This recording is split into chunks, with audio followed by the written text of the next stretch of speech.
es posible que los fans del Señor de los Anillos estén divididos una vez más. Nuestros padres discuten sin tomarme en cuenta. Por un lado están los fans de las películas, que en su mayoría es probable que estén muy felices con la Guerra de los Rohirrim, y por el otro lado están los fans de Tolkien, que esperaban una buena adaptación de los apéndices y perciben esto como una fantasía adolescente de Wattpad. Obviamente en el medio hay muchas otras formas de ver este asunto. Tú podrías gobernar el mundo. Todo empezó mucho antes del propio estreno. Había divergencias en el enfoque de los trailers para Estados Unidos y Japón, donde el tráiler occidental se enfoca en lo empoderada que estaba Hera. No quiero ser tu esposa. Nuestros padres discuten sin tomarme en cuenta. Soy tu jinete más veloz. Tú podrías gobernar el mundo. Deberías tenerlo. Y el tráiler japonés se enfoca en la aventura y el drama. ¡Hanate! Los titulares en los medios prometían una historia feminista, una reinterpretación moderna de los mitos de la Tierra Media. Soy tu jinete más veloz. Pero ahora que la Guerra de los Rohirrim está aquí, algunos dicen que los youtubers inventamos esa narrativa con el vil objetivo de decir que la película es woke y que por lo tanto es una mala película a nivel cualitativo. Esto a pesar de que comentar los titulares de los medios, que es lo que la mayoría hicimos en septiembre, ojo, en septiembre, no es lo mismo que reseñar una película que ni siquiera se había estrenado. Si no teníamos acceso a la película, ¿cómo demonios la íbamos a reseñar? Pero bien, la película es como prometían los medios y las entrevistas de Philippa Boyens, se mantiene fiel a la esencia de Tolkien, realmente tiene un mensaje feminista, es una muy buena película o un desastre mal animado. Son muchas preguntas, así que vamos por partes.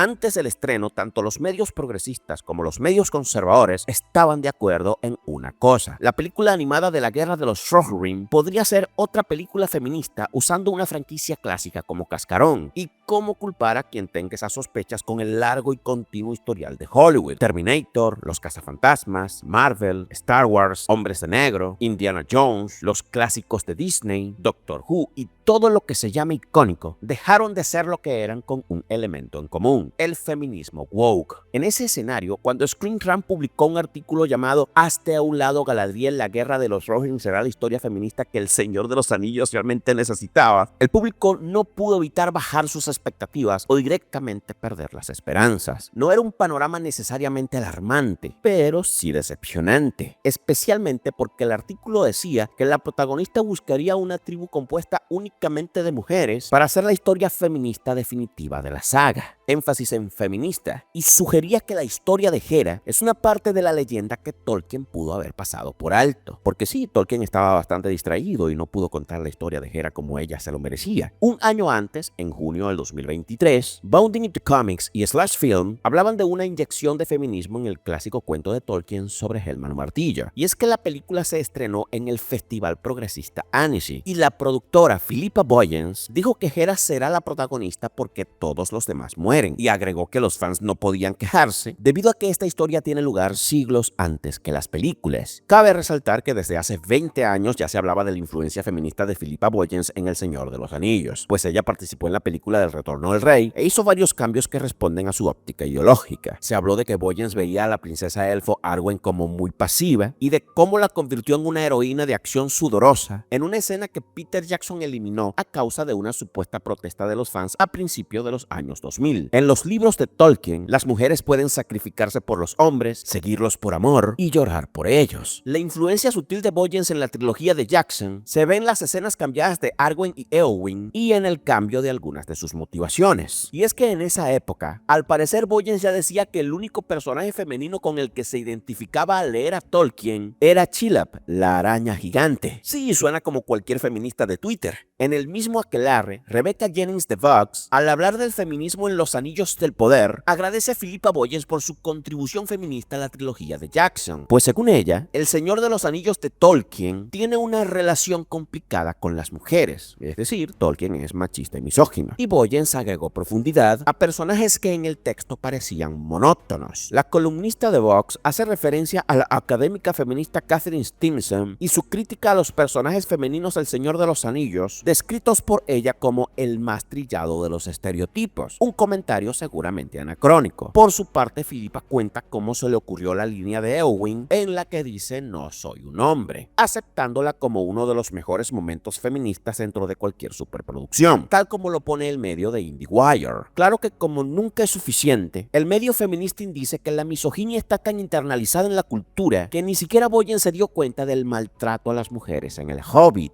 En una entrevista con el sitio especializado en Tolkien The One Ring, Boyens dijo que su protagonista, Hera, es un personaje femenino fuerte. En el lenguaje actual, eso suele interpretarse como que los personajes masculinos serán avergonzados para hacer brillar a las heroínas, obviamente con muchos poderes regalados. En otra entrevista, dijo que aunque los hijos varones de Mano Martillo son interesantes, lo que realmente la cautivó es que se menciona a una hija sin nombre. He has these sons. They're interesting characters, but he also has this unnamed daughter. What the hell? What was going on with her? La productora también agrega que tanto ella como la guionista Phoebe Gittins, o como se pronuncie, se sintieron atraídas justamente por el personaje sin nombre y sin historia, porque ellas conocen el peso de ser esa hija sin nombre. Suena a que quieren filtrar algún asuntito paternal usando a este personaje. The film turns around. Un sector del fandom reconoce que toda la información mostrada se puede encontrar en los sitios mencionados, y el otro sector insiste en decir que nadie es más conservadora y antifeminista que Philippa Boyens. Eso mientras culpan a los videos de YouTube por supuestamente inventarse todos estos titulares.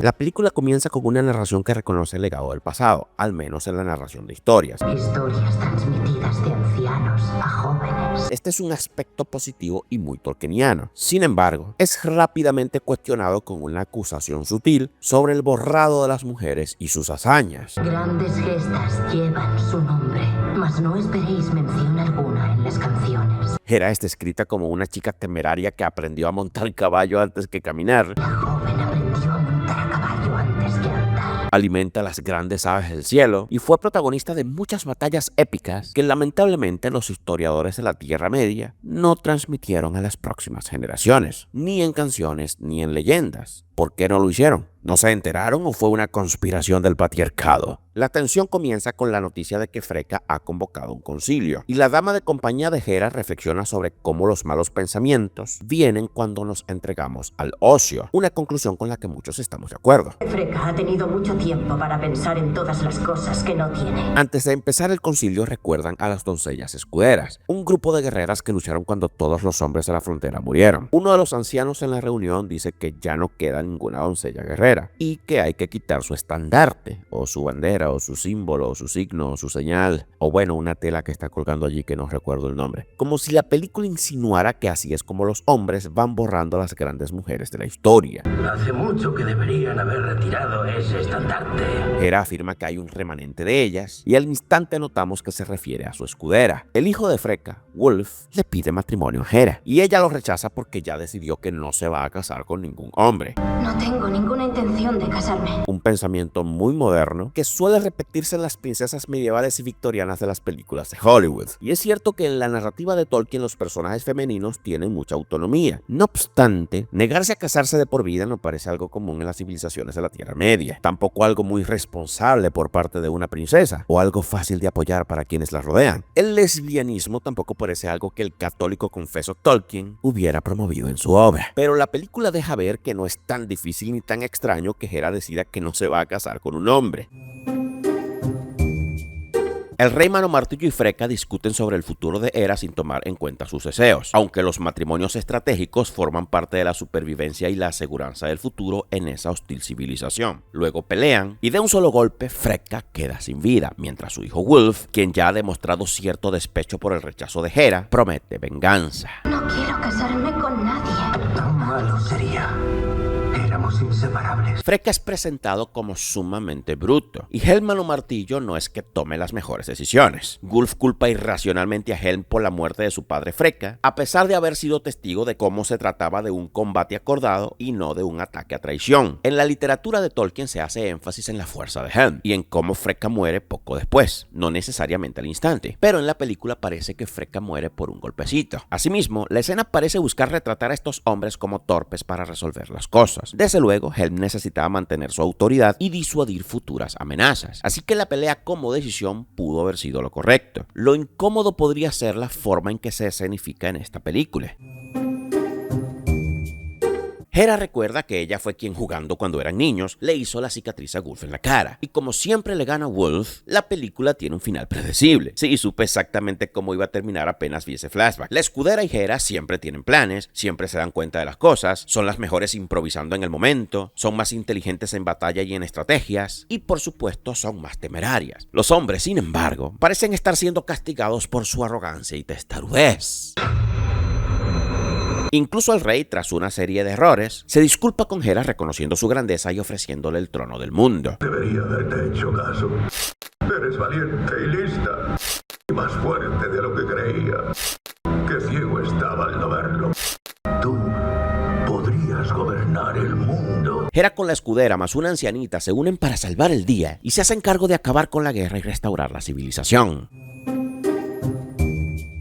Los personajes, sea que interactúen directamente o solo aparezcan en la misma escena o situación, han sido marcados por una línea constante. Si aparece Hera junto a su primo en una escena, es ella quien tiene la idea de alejar al olifante y llevarlo al pantano donde será devorado por un monstruo más grande. Si el primo de Hera aparece junto a la escudera, es la escudera quien tiene un plan para rescatar a Hera. Si llega la escudera a la habitación de Wolf, pues ella puede sola con Wolf, que es el villano principal. Si una anciana puede con el villano, vamos, un tipo fornido, fuerte, joven, guerrero, alto, decidido, entrenado. ¿Cómo vamos a creer que el tipo tiene posibilidades en un mundo donde las batallas uno a uno son tan importantes como los ejércitos? Y sí, la escudera tiene su historia y es una guerrera, pero todavía no termina de convencer. Las dos mujeres escapan de un ejército de hombres armados con tanta facilidad que los hombres de Wolf parecen NPCs de un videojuego de 1999. Como ya mencioné, Hera siempre le gana a Wolf desde la infancia. Hera vence de un solo palazo a un orco que le da mucha pelea a su padre el rey. Cuando los militares de Rohan están decaídos, Hera y la escudera son quienes mantienen la esperanza. Si alguien se acerca, Hera y la escudera son quienes se dan cuenta. Hera mata a un olifante en la guerra con estrategia y se mantiene a salvo, mientras su hermano mayor se pone a celebrar a lo tonto y muere atravesado por una flecha a lo tontísimo. El hermano menor quiere vivir una historia épica, pero el caballo se le cansa y termina zanjado. Que por cierto, las historias de los hermanos fueron cambiadas con relación al relato de Tolkien. Y así todo el tiempo. La interacción entre los personajes, intencionalmente o no, está hecha para que ellas tres se luzcan y el resto termine, en el mejor de los casos, apenas vivos. La muerte del rey parece épica, pero es el resultado de no haber pensado, porque los personajes masculinos, por alguna razón, no piensan mucho. Esto es tan obvio que más tarde Hera hace lo que el rey debió hacer desde un principio para poder vencer. Y la razón por la que Hera no toma el trono, a pesar de que la mayoría piensa que se lo merece porque ella salvó el día, es que quiere ser libre como el viento y andar viviendo aventuras. Hasta Gandalf le envía cartas para ir a vivir cosas épicas, y su escudera la acompaña a todas partes, en una relación de amistad que se vuelve cada vez más cariñosa.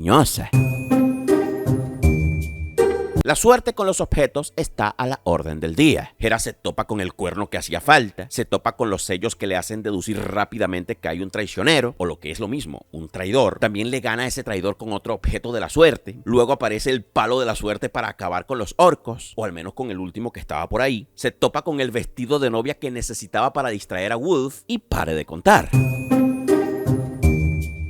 En resumen, aunque no hay un ejército de doncellas guerreras como decían los informes, hay un ejército de configuraciones y coincidencias entre los pocos FPS de la animación que, queriéndolo o no, los productores dan a entender que el proyecto fue amañado por el feminismo woke. En líneas generales, la película es entretenida, pero se ve muy barata, mal animada y prácticamente no explora el lore como una obra basada en El Señor de los Anillos lo merece. Los personajes, aunque ciertamente atractivos, no tienen gran desarrollo. El villano, que es muy llamativo, se siente como puro potencial desperdiciado. Sus motivaciones finales parecen un cliché de telenovela, pues resulta que más que venganza por su padre, lo que busca es venganza por despecho al haber sido rechazado por Hera. La protagonista tiene el poder del guión, y la configuración de personajes hace que los pocos personajes femeninos se encargan de perpetuar el cliché de que el más diverso gana. ¿Que si hay fanservice? Sí, yo creo que hay fanservice. Y también referencias que confirman la conexión con el universo de las películas. Pero si me lo preguntan, esta película podría ser al Señor de los Anillos lo que es The Acolyte a la Guerra de las Galaxias. Nah, estoy bromeando. ¿O no lo estoy? Y algo que me llama la atención es que algunos medios woke, aparentemente en sus titulares, están culpando al anime del fracaso de la película. ¡LOL!